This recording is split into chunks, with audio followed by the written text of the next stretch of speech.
Do you remember the last dream that you had? Maybe your teeth were all falling out and you couldn't save them. Or perhaps you were falling and you woke up on the floor. Alright, I was in class the other day and the lecture was really boring and I started falling asleep, so I put my head down and I could hear the lecture going on in the background, but I was in my dream, I felt like I was leaning forward and I ended up falling out of my chair and I jerked really fast, and when I woke up everybody was staring at me. Skylar's dream happens to sleep-deprived college students everywhere and happens quite often. I would stay up all night, especially in training. That's Dr. Everett Alsbrook, an expert on sleep medicine.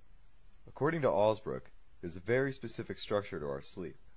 The traditional wisdom is that there are 5 stages of sleep, but I guess technically now over the last year or so it's been dropped down to 4 stages. Stage 1, Stage 2, and deep sleep, which is a coalescence of Stage 3 and Stage 4. These stages of sleep are linked with specific types of dreams. Skylar's falling dream was exclusive to Stage 1 sleep, where your bodily functions slow down in order to prepare you to enter deep sleep. Your muscles relax themselves, your heart rate slows down, and your body temperature begins to drop. If you're having a falling dream, obviously that doesn't last very long. Eventually your body jerks involuntarily, which usually leads to that awkward moment in the middle of class.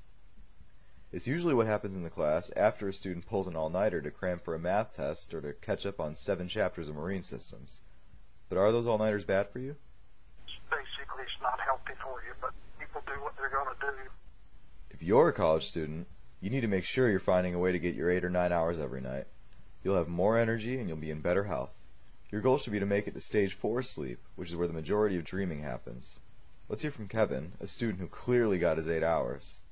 The other night, it was really weird. I had this dream, and I was basically, like walking through the city, and it was basically all like war, and it was almost like a Call of Duty type thing, with people shooting everywhere and explosions going off. And this one guy started chasing me, and it was really weird because, I started running, but I was basically like I was running in slow motion. Like I couldn't go up to full speed, and, like I just tried to run, but my arms and legs just like wouldn't cooperate with me. In Stage 4, or REM sleep, both your heart rate and brain activity increase, and your blood pressure rises. Your muscles are temporarily paralyzed, but your breathing becomes erratic.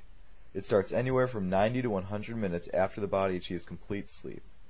You might have a nightmare at this point, but at least you can rest assured that you're getting a healthy amount of sleep. College students have an interesting take on sleep. Almost none of them want to get up early, but they all want to stay up late. The all-nighter can be a student's deadliest weapon, but it's a double-edged sword. Draining energy like that is fine if you're preparing for that big zombie convention, but being a zombie any other time of the year won't help you do what you need to get done. No matter how young or old you are, don't take sleep for granted if you're trying to be successful.